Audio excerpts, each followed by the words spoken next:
Good morning, everyone. Jim Squares here, bringing some solutions here that work for you. Today will be a productivity hack on tracking tasks you need others to do for you.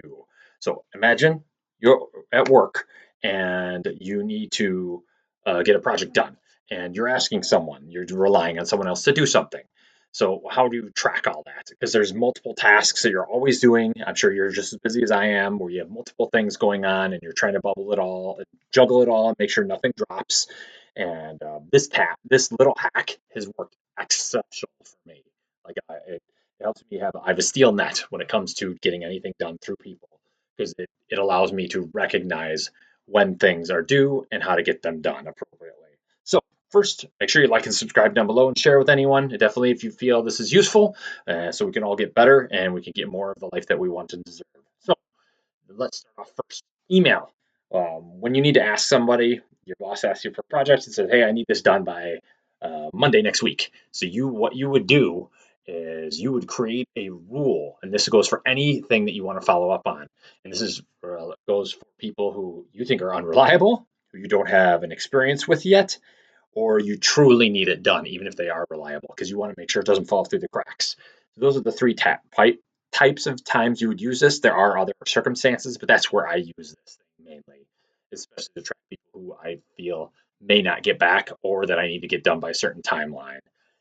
And there's two sets of this. So the first is we need to create a rule. And I'll show you how to do that in Outlook. I'll explain the process, and then we can talk through Gmail, because it's a little bit more kludgy.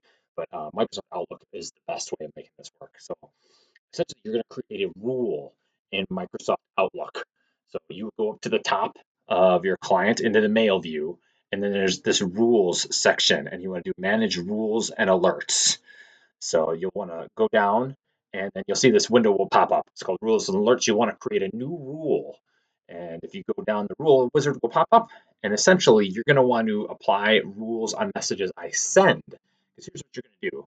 You're going to, let's say Bob, you're saying, "Hey, Bob, I need this by Friday so I can get it together for my manager. And here's what I need." You get list A, B, and C. So you would essentially compose the message to Bob, put Bob in the to line, and then on a message you send, so you want to put yourself in the CC line. So you're essentially carbon copying yourself. And what's going to happen is you're clicking on this apply rule and messages I send, and you'll click next, and it will give, and then in here, there's rule wizards. It will say where my name is in the CC box. So you're sending it, and your name is in the CC box, and you click next. And what happens is you get the option to move it to a specified folder. So what'll happen is right down here, you'll see, top one, you say move to a specified folder. You'll click next, or right down here where it says specified in blue, you click it, and you select whatever folder. I have a folder I have called waiting for. And essentially what I do is after you've created this rule, it always lasts. So do this once and it pays dividends. But what you do is you go into, I have a process where every Friday morning I go into my waiting for folder and I look through everything in that waiting for folder. So I'll look and go, "Hey, did this person reply? Oh, they replied, I can delete the message. Oh, they didn't reply." So I forward that message to them again. And so it makes them, it makes them feel guilty, honestly. Because yes, I do it. We all do it, but just say, "Hey, I asked you for this about a week ago. Where is it? When can you get to it? What's going on?" And that's where you can put in your other pressure. And I've actually done this where there are people you'll run into who are just not responsive. And so I've had emails in here that have been like 6 or 7 times long where I go, "Hey, what's going on?" But the thing you need to remember is when you forward it, you want to carbon copy yourself again. So you get a copy of it again in your waiting for folder. So essentially, it keeps going back in your waiting for folder, getting bigger and bigger. You keep following up with them, and then every time, just frame it a little different. Say, "Any update? Any ideas? Anytime soon? My manager's asking," or whatever words you use to persuade people to get things done that you need done. But that's what I do essentially to track items. So again, one, it is setting up this rule.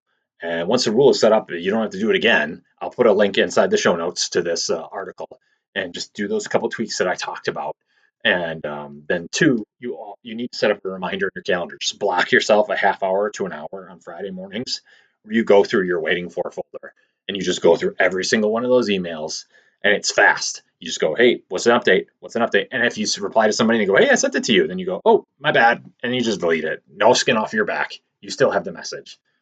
So now the tweak that you may need to make, like let's say your manager said I need it by Thursday. I still do this, but I will put another reminder in my calendar to go, hey, I sent an email to Bob on Monday, and I need an answer from him by Thursday. So what's a reasonable amount of time for him to get back to me? It's like a day. Typically, honestly, 2 is better. The more time you can give people, the better. But you don't want to give them too much time because then they won't do it because they won't act on it because there's no deadline. So I would go like a day ahead and do it earlier, so like a day and a half, because people are always in their email boxes. No one has a discipline. Hardly anyone has a discipline to stay out of their inbox, and they will come in here and constantly check for emails. So if you keep sending stuff, you will keep bubbling to the top, and you will get your work done. So that is my hot tip for today. I'll quickly go over a Kludgy Gmail way of doing it, and I don't necessarily do this in Gmail, honestly, because I don't have as many balls in the air, and I track things slightly different. But you can do the same thing in Gmail, where you would create a filter, and I will put this in the show notes as well, a link here, and then here's how you essentially it lays it out. But I have some screenshots here. But essentially, you go into your Gmail account, and then where it has search mail, you click on that. There's a little black arrow right here, and what you would do is you'd click on it, and this menu will drop down and it will say from. So here's where you put in your name from whatever your email address is.